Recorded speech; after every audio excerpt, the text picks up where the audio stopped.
there's studies that show that if children are taught to delay gratification, or if they can, naturally, they are more successful as adults. So this is our subject for tonight. Now, is it in the picture? Yeah? Pretty good? Okay.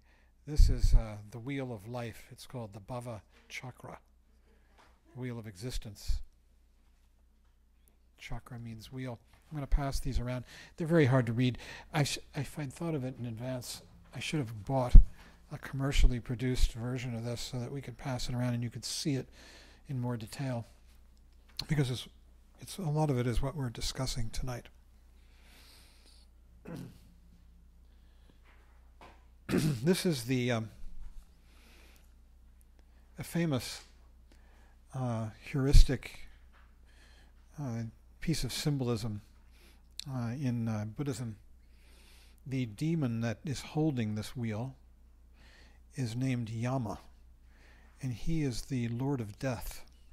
He controls death, and he really symbolizes impermanence, because all things are impermanent and are born and die over time, if you want to think of it that way. Each one of us has lived a certain number of years and will die at a certain point, but also just in the moment. Everything is being born and dying instantaneously in this moment.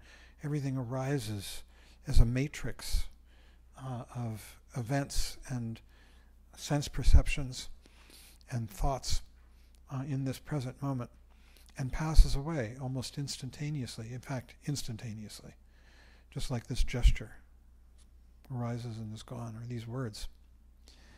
And Yama symbolizes that. And the wheel that he's holding there represents the way in which confused beings who deny, who aren't aware of impermanence, the way in which they reify and solidify the world in an attempt to solidify and reify what can't be solidified. It just can't be, because there's nothing that is solid, nothing that endures even for a split second. And yet we think that they do. We all think that this floor endures, that these people endure more or less in varying degrees. And in so thinking and in acting in accord with that, we move through different levels of suffering and confusion. And that's what this wheel is depicting. It's depicting the mechanism or the stages of the development of suffering and confusion. There are a number of different ways in which this is depicted. And there are several in this particular graphic. Now, the wheel on the outer rim, let me take a look. Just pass one up to me. I've just got to make sure I'm speaking right. Thanks. Yeah. Okay. Yeah, Yama's got it in his teeth. Isn't he a fierce guy? When you get into Tantric Buddhism, there's a particular symbol of wisdom named Yamantaka. And I've always been pretty partial to him, to Yamantaka. I just, years ago, I went with my teacher, Trungpa Rinpoche, many years ago, 1971, to the Jacques Marchais Museum on Staten Island. And it was caretaken at that time by a couple of old ladies who were probably about my age now. And they opened the museum for him because he was a famous Lama. It was a museum of Tibetan art. And they opened it for him at night, and we went in, and there were pools of light, that in the museum. I remember a lot of it was dark, and there were pools of light.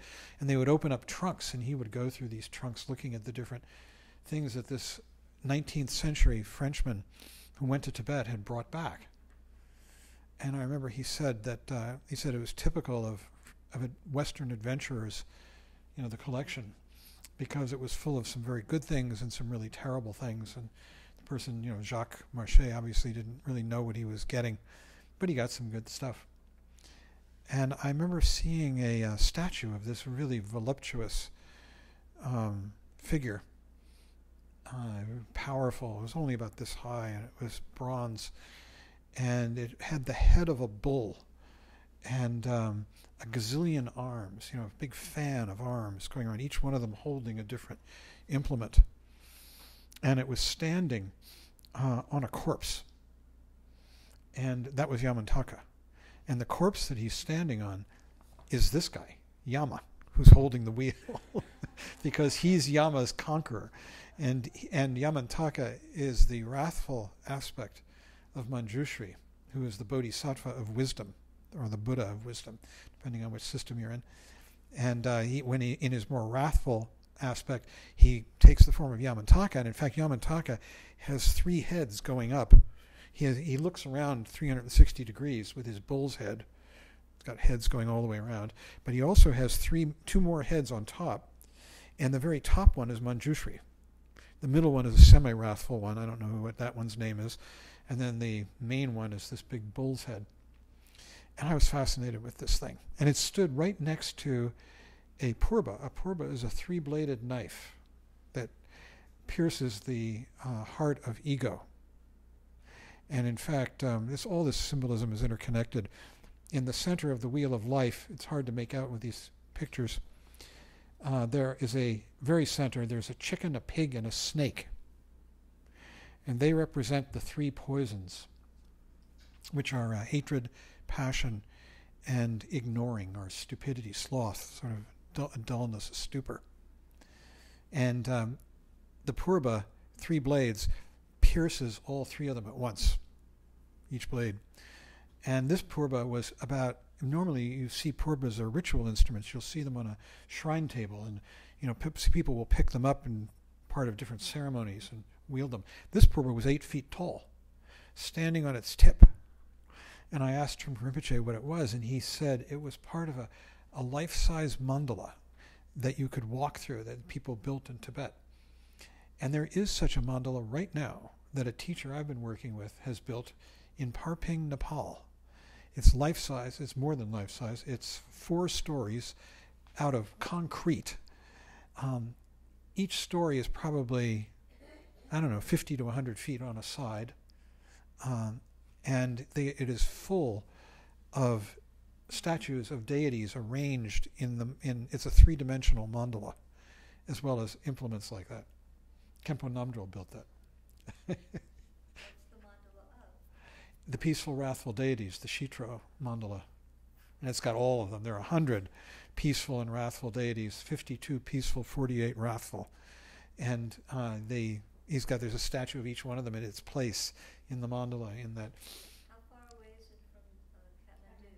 It's about an hour and a quarter, an hour and a half by car from Kathmandu. It's worth seeing. You might want to see it. Road trip. Road trip. That'd be a hell of a road trip. Huh? What? 4 hours. 4 hours? Huh? What about the Nepal? It's about an hour and a half by car. Yeah. Oh, 4 hours you can do that. 4 hours? No. Yeah. Huh? An hour and a half. Each, yeah, it is. I mean, I've made the trip. So, anyhow, on the outer ring of this there's a lot of stuff around the wheel, and I'm not going to go into that right now. But the outer ring has what are called the 12 Nidanas. And these are symbols of the 12 steps in one particular version of the arising of confusion. And they represent what's called dependent co-origination. Dependent co-origination means that everything arises in dependence on everything else. So what we're sitting in the middle of right here, all of this, the black of Joe's shirt and the blue of the cushions and the sound of this voice, and is it blue? The older you get, Joey, my rods and cones are going. And all of these things that we're experiencing are arising in dependence on each other. You couldn't everything, the space, it reveals the form and the sound and all of the things that we experience. Everything is arising in a constantly shifting matrix of dependency. And this is the doctrine of dependent co-origination. Now, I thought we'd read this together, this mantra of dependent co-origination. And you can just repeat it after me. I'll pronounce it for you. This is, when you start doing Vajrayana practice, you will find yourself chanting this. And maybe even before, maybe even in Mahayana practice. But when I go to teachings with Khenpo Namdrol, that guy who built the mandala, this is always something that we chant. It's just a real quickie among lots of other chants, but it's always there. And this is probably the most famous prayer, if you want to call it that. It's a Dharani in all of Buddhism. It's connected to, it's about the Buddha.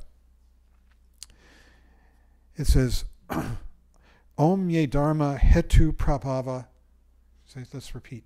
Om ye Dharma hetu prabhava hetun tesham tathagata hayavadat. Hetun tesho tathagato hayavadat. Tesham chayo naroda. Tesham chayo naroda. Evam vadi. Evam vadi. Mahashramana svaha. Mahashramana svaha. And it means, Om. All phenomena arise from causes. These causes have been taught by the Tathagata. That's a name for the Buddha. Means he who has gone on to Buddhahood. And their cessation, too. That they arise and they cease. Everything does. Instantaneously. Has been proclaimed by the great Shramana. Shramana is the great monk. That's him. That's the Buddha. Svaha. So be it. Eureka. That's what svaha means. Eureka. Hurrah. Svaha. Yay. Well, that's the way it is. That's the way it is. That's a good one. So, Om. All phenomena arise from causes. Everything is interdependently caused. These causes have been taught by the Tathagata, and their cessation too has been proclaimed by the great Shramana, Svaha. All causes arise and pass away. So, this is this up above, you'll see the 12 Nidanas. These are the 12 links in the chain. It's a chain that goes around there because it binds confused beings into samsara. And these are the 12 links of dependent co-origination. Now, here's the thing about dependent co-origination. On the one hand, it's a description of imprisonment. And on the other hand, if you understand it, you're free. All it takes is to see it. That's why, just why when we meditate, when thoughts come up, you don't try and have a thoughtless mind. To do that is a big thought. Then you get caught up in another scheme. A self-improvement scheme. They're the worst. They are really the worst. They enslave us, these self-improvement schemes. So what you do is you just see it. When the thought comes up, you just see it. And in the instant that you see it, it is gone. It dissolves. Unless you say, oh, darn it, I just had a thought, which is another thought. Right? And you're off on a chain. So the technique, and it's described, this is in the 4 Foundations of Mindfulness, which we studied up in our retreat, that some of you have seen the pictures of. We study the mindfulness of effort. And they say that effort is instantaneous. It's a surprise. It's amazement. That's the word that's used, that effort. It's a complete surprise, the effort of coming awake. And that's the way we treat thought. We just see it. It's like, and then nothing else. And you let it go. If you hold on to it and try and make something out of it, like I'm going to be without thought, I'm going to do something with this and have a better meditation, you're off in another thought. The thought of some kind of self-aggrandizement, self-improvement. So the freedom comes in seeing it. You understand it in that moment and let it go. And then you're back. And if you do this with the Nidanas, to the extent that we can understand them and see them, that's freedom. So it's like a two-edged sword. Now, I find that this, well, I'll just go through them. The story, by the way, is the way these supposedly originated. Well, one version of them is that yogis in ancient India would go and meditate in charnel grounds. Now, a charnel ground, you see in India, when a person dies, a Hindu, the ideal thing is if the family can afford it, they'll have the body cremated. And the ashes, if they can afford it, scattered in the Ganges. That's springs from Shiva's brow. It's the holy river. That's the most holy thing you can do if you're a Hindu, is when you die, have your body cremated and the ashes scattered in the Ganges. And I went out in 1981, I was in India, and I got up early in the morning at 4 a.m. and I had a guide, and he took me down to the river. And the streets, this is in the oldest living city on the planet. I mean, it's those streets, they say, are 4,000 years old. You can reach out and touch the walls on either side as you walk down, and they're lined with beggars. So your guide gives you a big bag of 10 paisa pieces. 1 paisa was worth 25 cents, so each one of those is worth 2.5 cents. And you give them out to the beggars as you walk down to the river. And there at the river was a man in a punt, like a rowboat. And I got in with my guide, and he rowed us out into the river in the dark. And as the sun came up, this is in Delhi, no, in Benares, in Varanasi, but it used to be called Benares. As the sun comes up, the ghats, there are terraces that come down to the river for about a mile, and they are full of people coming down to bathe as the sun is rising. And you see people on the ghats, yogis doing yoga. You see people coming down and washing their bodies and with soap and brushing their teeth. You see people doing sun worship and all kinds of things with water. And it's just this huge multitude, for almost a mile. And at one point I asked my guide, I said, this is extraordinary, hundreds of thousands of people. And then the women will go up into buildings up above the ghats, there's steps, terraces, and they'll take off their saris and hang the cloth out the windows, so you'll see this 10-foot length of brilliantly colored fabric hanging out the window. And it's as the sun is rising, right? And I asked my guide, I said, this is extraordinary. I said, is this a particularly holy day? And he said, oh yes, this is a very holy day, And I said, how many holy days are there like this in a year? And he thought for a minute, and he said, 300.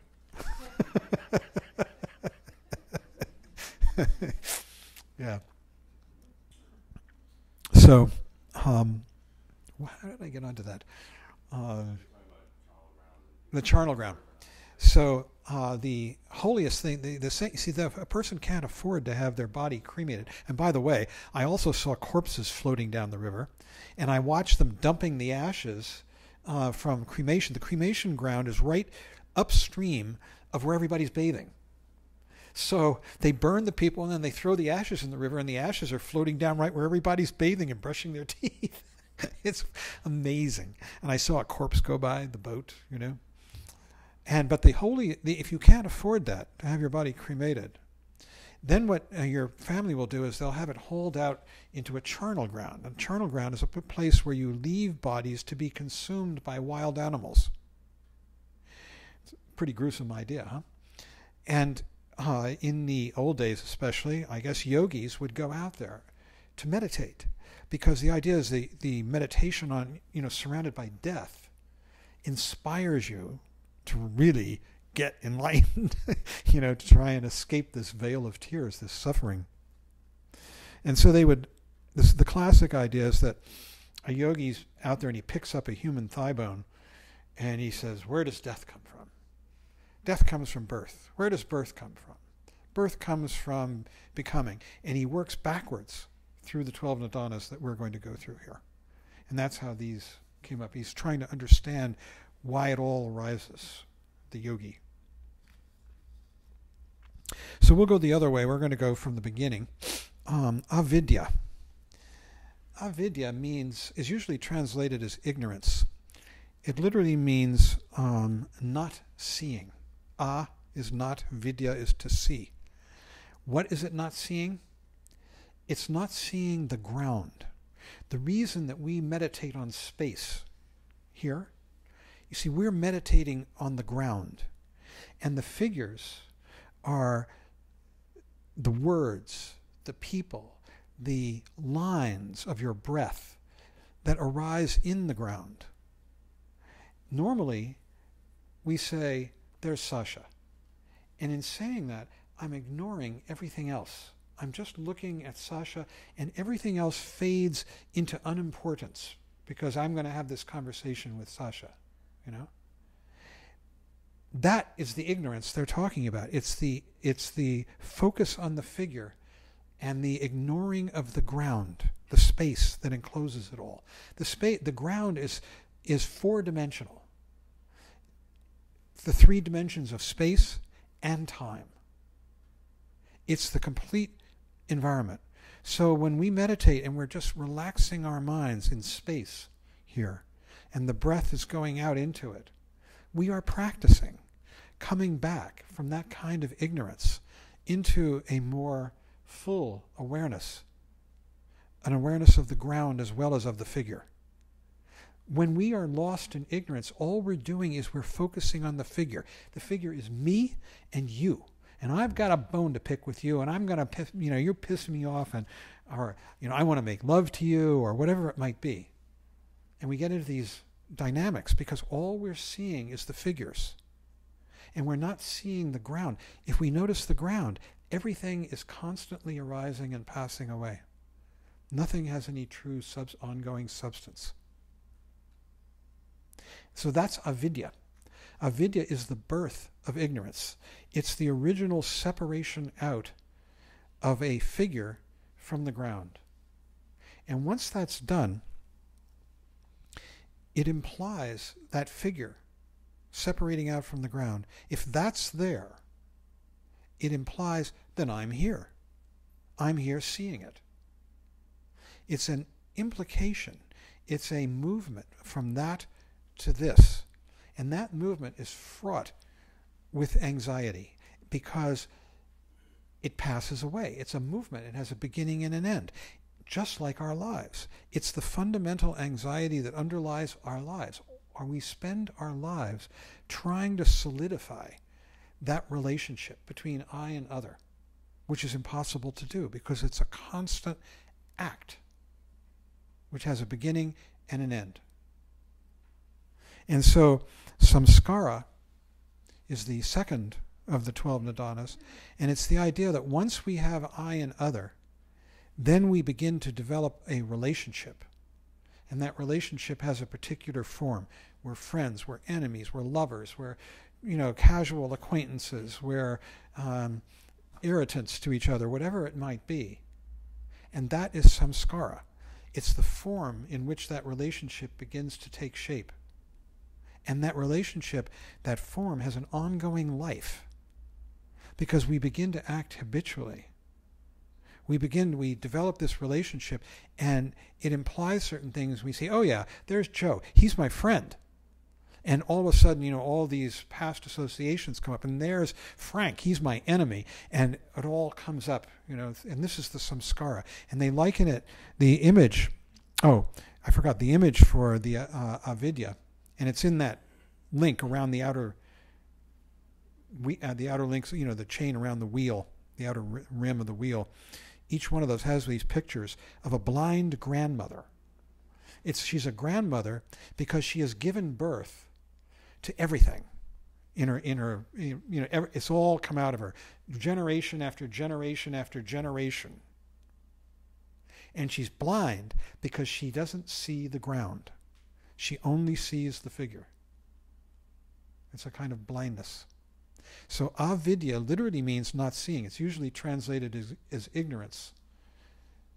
And Trungpa Rinpoche said that a better translation would be ignoring, because you're ignoring the ground of our being and just focusing on these dramas between I and other.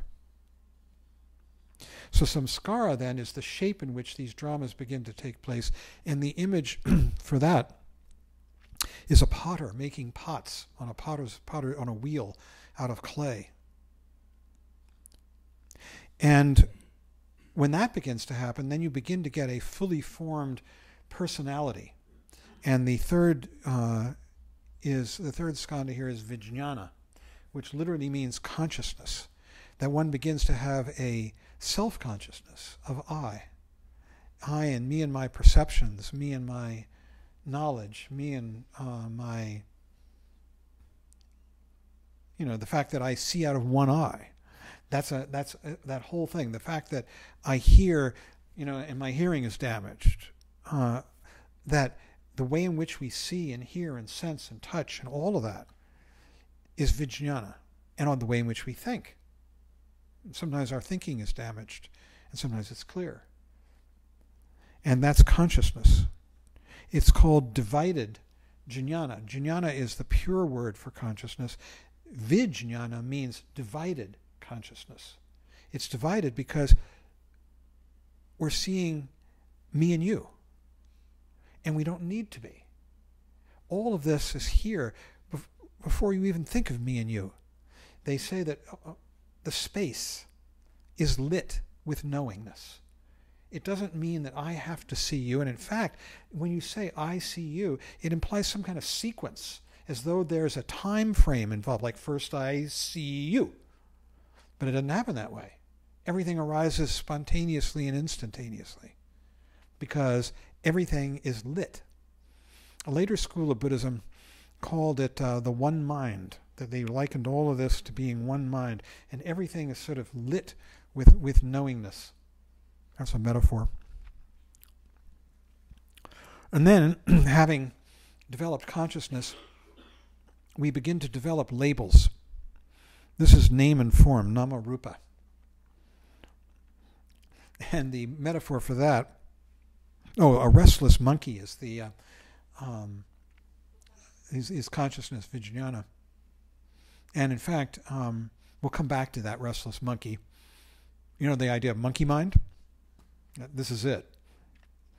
And the monkey mind, that monkey, begins to put names on all the forms that it sees. And it says, there's a person, and there's a cushion, and there's a voice, and there's a physical sensation. And then it begins to proliferate into all the possible knowables, and we separate them out as though they were separate, of sight, sound, smell, taste, touch, and mental events. And this is called the 6 ayatanas, shad-ayatana. And these are the sense bases, 6 or 12. And what it's referring to is the eye that sees visual objects, the ear that hears sounds, the nose that smells smell odors, and so forth. And you get 12 ayatanas, or 6 sense bases. And includes mind. Mind sees its mental events, thoughts. And then, once having developed all this, and this is all arising, in a less than a finger snap, moment to moment, then there's contact. Contact between the subject and the object. There's a connection that's made between these two supposedly separate things. It's actually more of a separating than it is a joining, because they weren't separate from in the beginning. And it's a picture of a man and woman embracing. Sparsha, contact. And once that happens, then there is a feeling. And the feeling is either positive, negative, or neutral. Those are the 3 possibilities. Which is why the 3 poisons are what they are. Because if the feeling is positive towards this imagined other, remember the whole thing is imaginary, beginning with the separation from the ground. That it's an arbitrary thing, that I choose to pick Isabel and separate her out from all the rest of everything that's going on here. Or I choose to pick that teacup or this word. It's very arbitrary. And so once that's done, and it implies the existence of a perceiver here, then you get these feelings. You start saying, well, is that other thing out there for me, against me, or indifferent? That's the way we go through life. We're constantly judging everything. We walk outside and we say, do I like this day? Is it for me or against me, or am I indifferent? These are the three poisons at the center of the wheel of life: the chicken, the pig, and the snake. The chicken, if it's for you, you want to consume it. You want to pull it to you. If it's against you, if it's antipathetic, you want to get rid of it. That's the snake, hatred. And if you don't care, then you're a pig. Just goes along not paying any attention to anything. Just eating whatever happens to come in front of its face. Huh? Snuffling and eating. Eating anything. So that's Vedana. That's the sense. That's the feeling of sensation. And then once you've got the feeling, then there's Trishna. Trishna is desire, thirst, craving. But you've got to understand, it can be a desire to repel. If that thing is seen as being harmful to you, then the feeling that is one of hatred, and Trishna arises as a desire to have it out of your sphere. So this is the kind of desire. This is not the desire of like lust, passion. It's the desire to have things be in a way congenial to you, whatever that takes. If it's indifferent, you don't care. It's just space. If it's dangerous, your desire is to get rid of it, and if it's something that's going to augment your existence, you want to consume it. This is the way we operate through life. Only we're doing it so fast, in microseconds. We don't even notice it because we're lost in the dream. And this is the way the dream is constructed. We walk out the door and we're thinking, do I like this day? Do I like this street? Darn it. Somebody let their dog shit on the street. How could they do that? And we're just lost in a dream, and it's constructed out of all these parts. Upadana is grasping. That means that, and that's I forgot, the Trishna, the craving, is a person drinking or being offered a drink. Oh, and I like this one, the feeling one, Vedana. It's an arrow in your eye. That's a great image, isn't it? Upadana, grasping, a figure picking fruit from a tree. And once you decide you're going to go into action, you felt that feeling, that Vedana. And you've got the thirst, the craving. Then you go into action, and that's Upadana, and you grasp something. You either want to grasp it and throw it, grasp it and pull it to you, or grasp it and have it stay the same distance. And that leads you into the next one, which is Bhava, which means becoming, or also means existence. And the image here is sexual union, or a pregnant woman. You see a picture of a woman who's got a big belly. Because now we're starting to become something new. We're acting on our upadana, our grasping. We're acting on our craving. And we're becoming a new version of who we are. And this gives birth.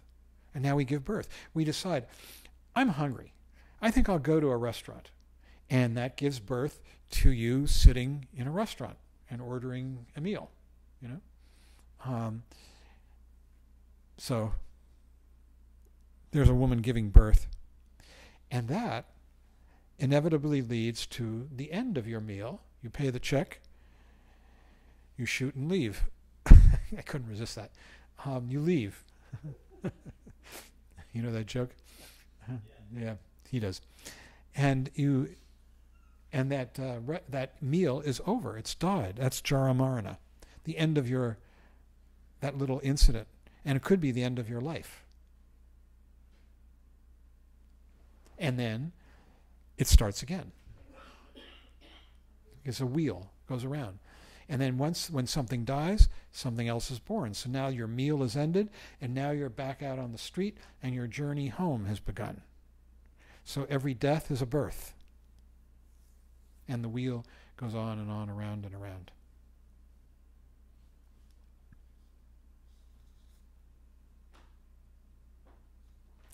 So finally, at the bottom here, you'll see there's a little... I'm not going to go through these things. You can talk about these. You can analyze the Nidanas. For instance, numbers 1 and 2, which are avidya and samskara, are cause. They cause, the beginning of your descent into confusion. Numbers 3 through 10, which are consciousness, name and form, the 12 sense bases, and contact and feeling, thirst, grasping, and becoming. All of those are the present moment. And of those, 3 through 7 are the effect of the first two, and 8 through 10 are the cause of 11 and 12, which are the future, birth, and then death. We are constantly in the present here, just about to give birth. And as soon as we give birth, it's a new present.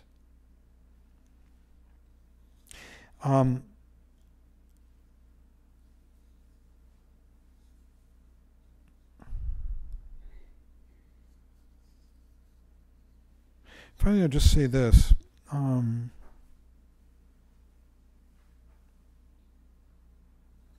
those of you who have studied more Mahayana ideas, the idea of emptiness, shunyata, dependent co-origination is a synonym for shunyata. Because if everything arises in dependence on everything else, nothing has any true existence. Everything is a part of everything else. It's like you can't separate the color of this sweater from the cloth. The shape from its sweaterness. Everything arises in dependence on everything else. In fact, the form is dependent on the space, the sound on the silence. And if everything arises in dependence on everything else, nothing has any of its own true existence. Nothing can exist independently. Nothing has any ongoing existence. Everything is just a constant arising and passing away. And everything is multi-parted. Nothing is unitary. And that is the definition of emptiness, of shunyata, that things are multi-parted, in fact, infinitely parted. That everything arises in dependence on everything else. Nothing has any of its own independent existence. Nothing. And nothing endures, even for a split second. We think it does, but we just literally do that. We think it does. We say the floor, and in saying that word, we think it has an ongoing staticness to it, like floorness, or that person. And it doesn't. All that ever happens is we have this constant presentation going in front of us, which is emptiness. So dependent co-origination, this idea that everything arises in dependence on everything else, is a synonym for shunyata, for emptiness.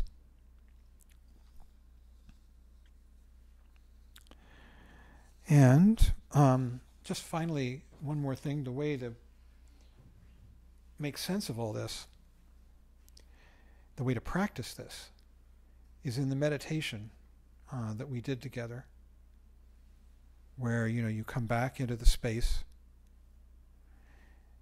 you let go of your thoughts, because thoughts are all dream. You shift your allegiance from the dreams, these anxious dreams, to this, again and again. And in doing that, you let go of confusion. So you come back into the space, the breath goes out.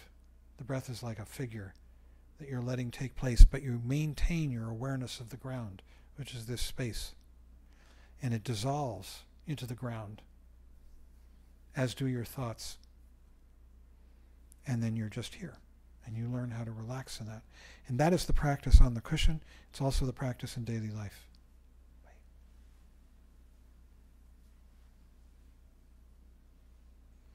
So the practice that we're doing really is we're practicing pratitya samutpada.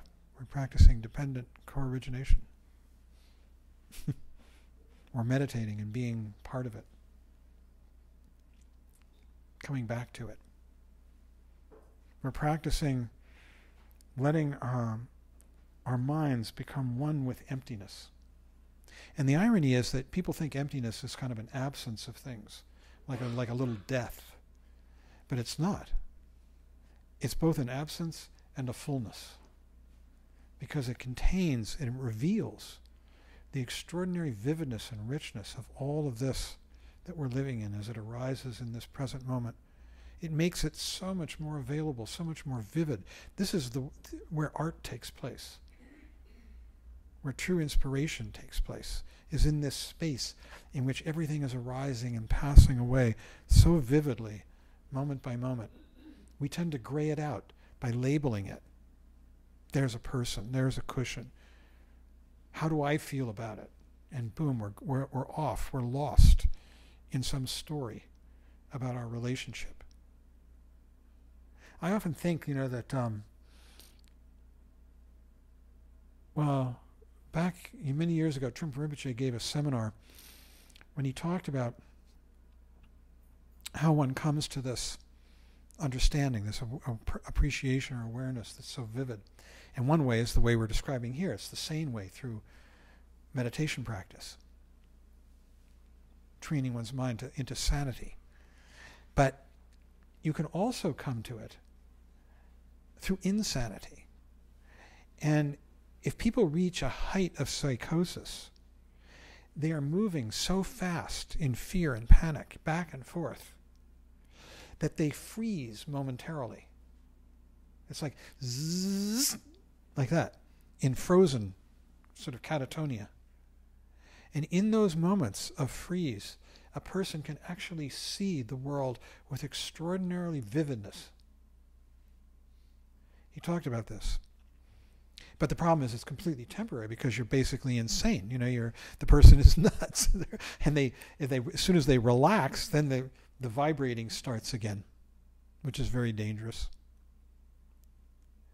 And I often think of Van Gogh, or as my teacher in college used to call him Van Gogh, Vincent van Gogh. The Dutch pronunciation, I guess. And the paintings at Arles, you saw those paintings, the juniper trees that were, like they looked insane. And they were so vivid, hyper vivid. That's why people love to look at them. They spark that in us, They wake us up. And he was nuts. He was about to kill himself. He'd cut off his ear. He was that height of psychosis. And I think that he may have, that there are artists who have seen things and communicated them in those moments. That's my guess, and it's just a guess about Van Gogh. So, you've got the wheel there. Next week we're going to talk about the realms, and they're a lot of fun. We can go through them. They're a lot more fun than the Nidanas. And we'll talk about some of the other structures a little bit. I mean, each realm has its own Buddha, because wherever you are, you see, you find your way towards enlightenment. All sentient beings are doing that inexorably, finding their way towards the light, like moths to a flame, I always figure. But in the realms, each realm has its own Buddha.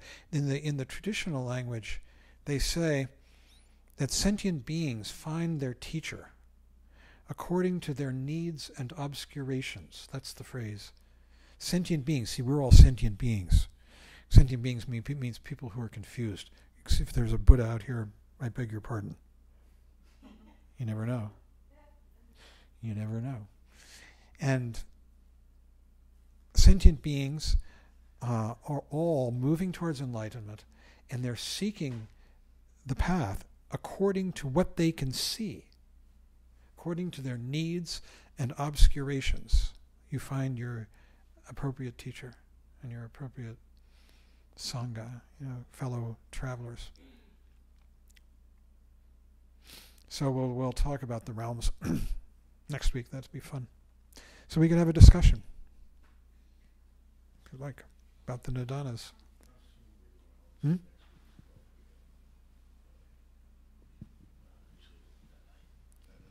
Rochelle wants to say something.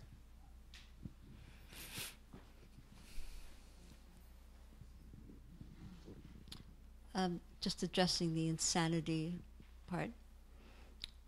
Once went to visit a friend who was in the psych ward at New York Presbyterian Hospital.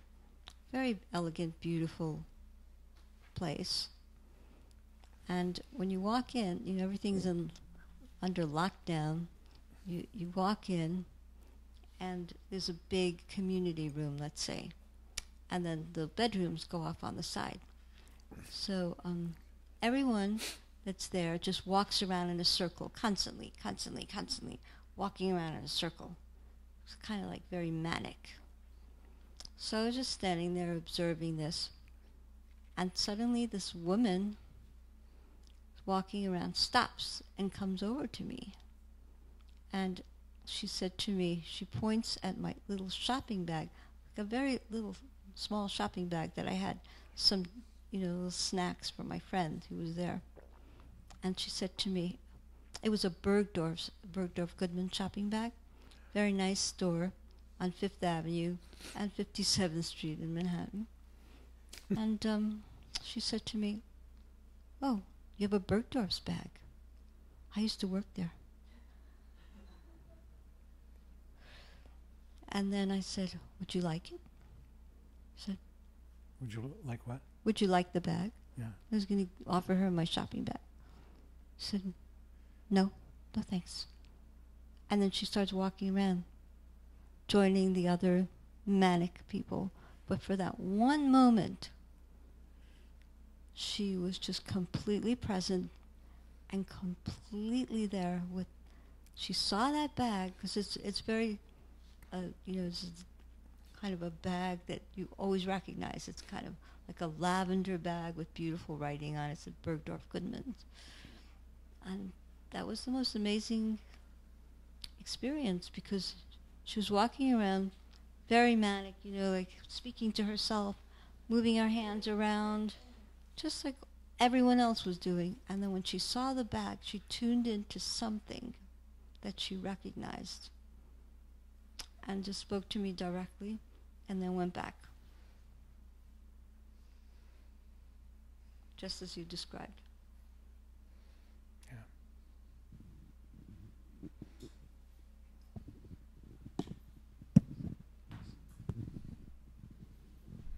So I've encountered the 12 Nidanas a couple of times now, and the first time was during a Hinayana class, and we went into it in a lot of depth. And I've always been kind of fascinated by it, but also confounded by it, because it's so heady, I think. Mm-hmm. And I was wondering if you could give, if I gave you an example, for example, someone with an addiction, an easy one, a shopping addiction, say someone's got $100,000 in debt because of a shopping addiction, and they're in the moment where they see something they want to buy and they can't afford it. Can you go through that stage, these stages with that moment, and why between 7 and 8 they can break the chain? Oh, that's right. Thank you. I forgot. In this chain, there is a key point. It's between numbers 7 and 8. Between feeling, Vedana, and Trishna, which is desire. That's the place where you can break it. And the way in which you break it, guess what? Thank you.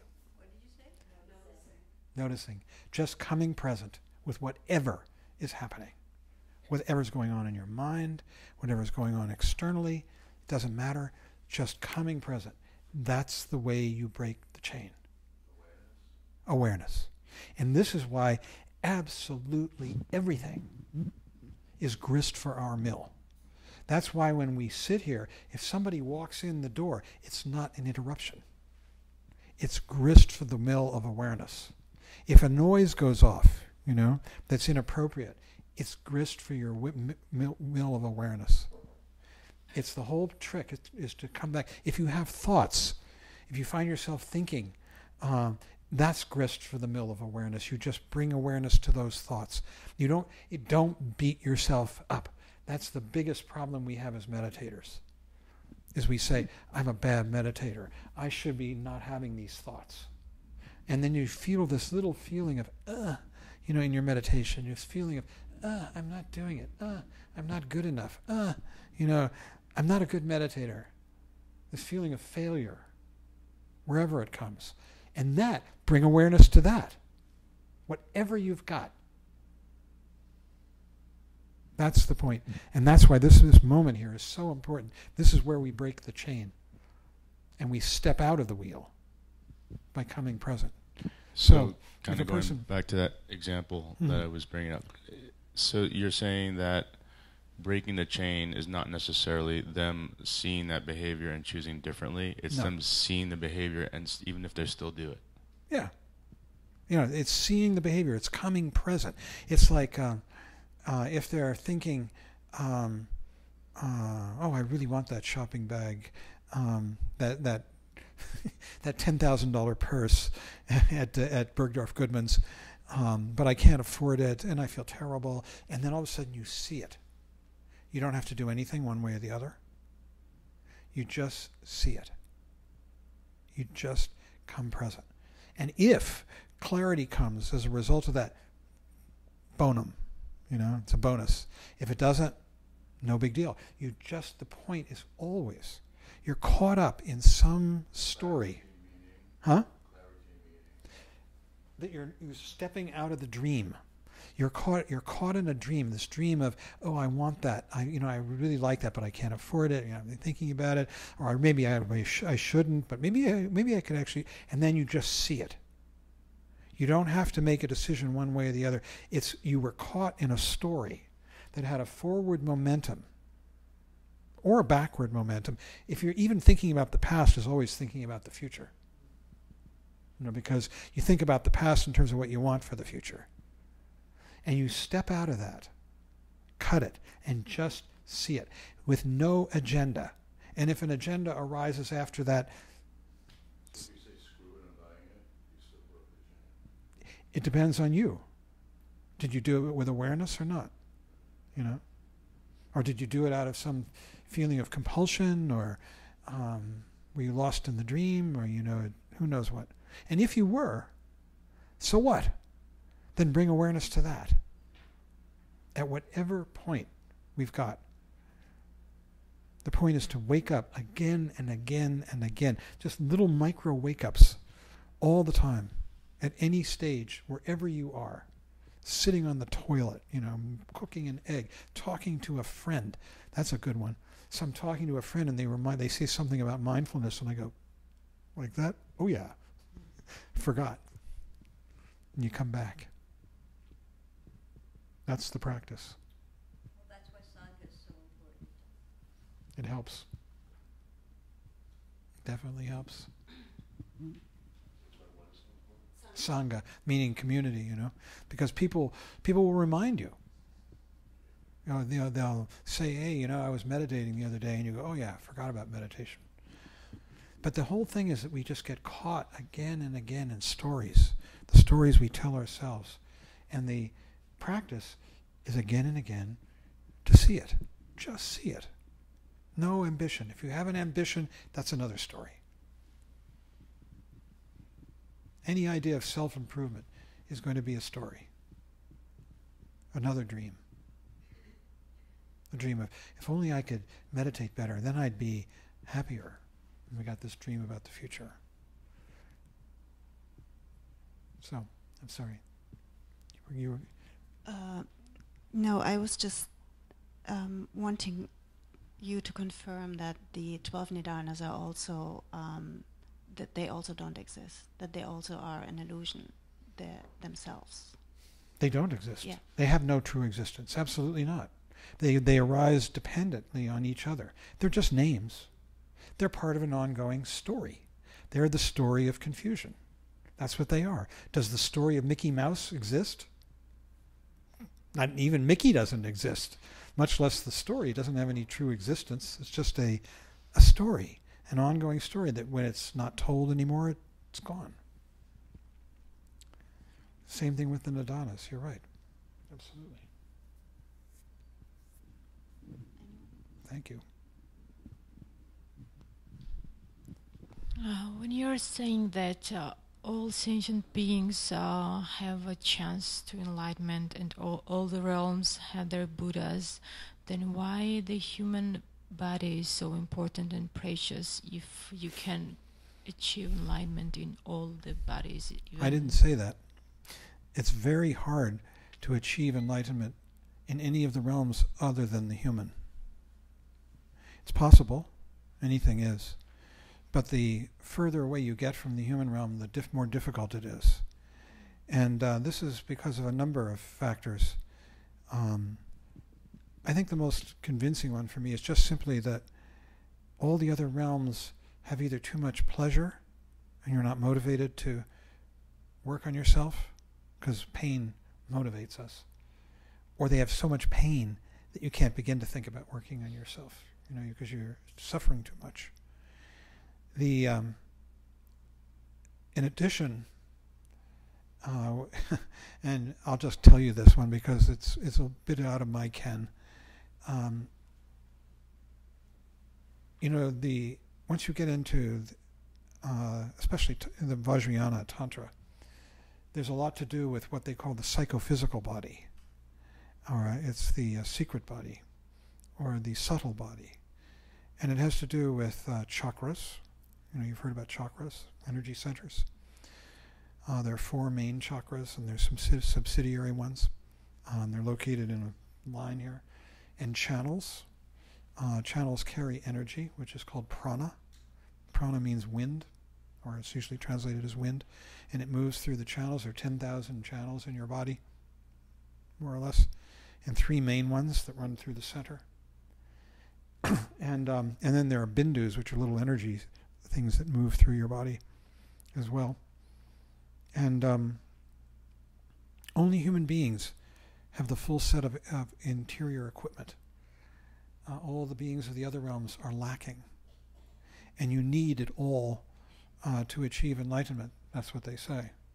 Now that's sort of another scheme. I think the first one makes the most sense to me personally. It has to do with, if you're a god, well, the definition of a god is of a being that is so happy they feel like they've got it made. Everything's perfect, So why would such a being even want to do this? Why would they bother? And in the scriptures, when the Buddha's teaching, the gods are up in heaven, and they look down, and they know he's a good guy, and they know that what he's doing is important, but they don't understand him. They're too stupid. See, gods are stupid. They're like dumb jocks, and they just, what they do is they throw down flowers, and they say, I don't know what he's saying, but I'm going to rain down some flowers on him. That kind of thing. And the hell beings are suffering so much, they couldn't possibly meditate. They couldn't possibly sit down. They're screaming. They're in torment, They're full of hatred. And everything in between. Animals are too stupid and so forth. We'll go through them next week. But only the human beings have all the proper equipment to fully tread the path. Now, it's still possible to get enlightened in the other realms. Just a lot less likely. And it's considering how unlikely it is even in the human realm, tells you what your chances are if you're an animal or a hungry ghost, or it's very slim. But you can begin to move up the chain, and you will move up the chain, because all beings in confusion are circling endlessly through the realms. That's what samsara means. Samsara means circle. It's a big circle. Like this. That's the word means in Sanskrit. And the circle is the circle that we make through the realms. And so all beings are traveling through them, and the Buddhas, their job is to help beings move up, I remember when I first met Rinpoche, there were some people, Paul and Michelle Matthews, and they had a dog, mongrel, whose name was Sativa. And we all thought Sativa had to be a human being in her next life. She was so kind and smart and human-like, we thought.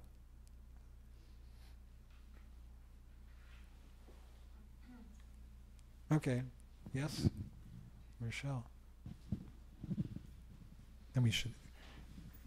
Well, talking about dogs, I think it was in 1982 or something. I think Kala Rinpoche came to New York and gave a Kala Chakra ceremony up at the International House, I think in Columbia.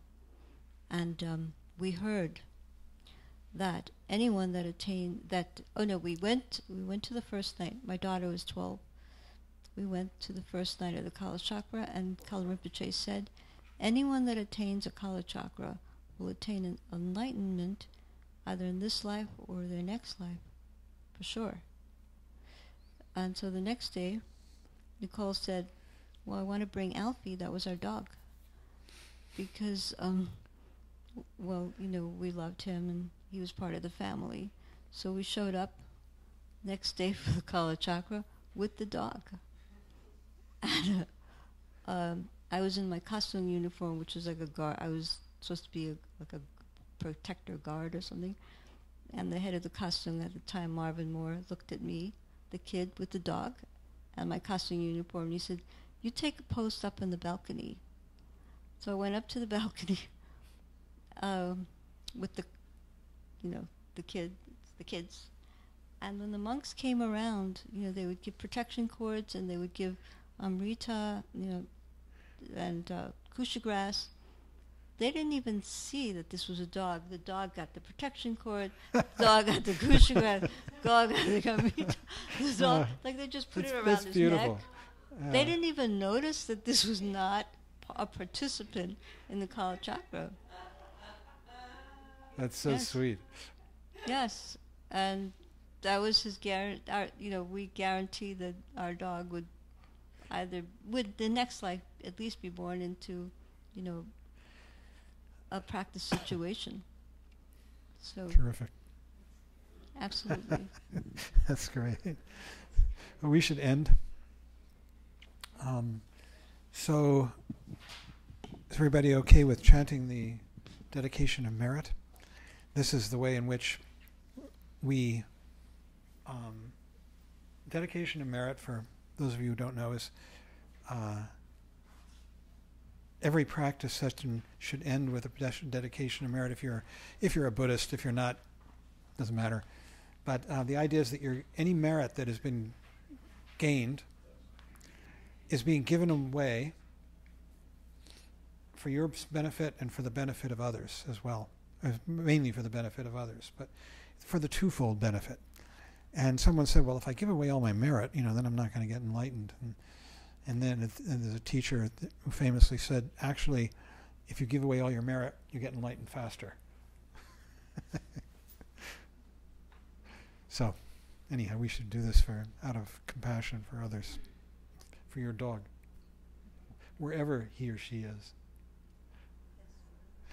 By this merit, may all attain omniscience. May it defeat the enemy wrongdoing. From the stormy waves of birth, old age, sickness, and death, from the ocean of samsara, may I free all beings.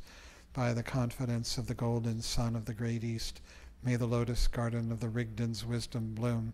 May the dark ignorance of sentient beings be dispelled. May all beings enjoy profound, brilliant glory.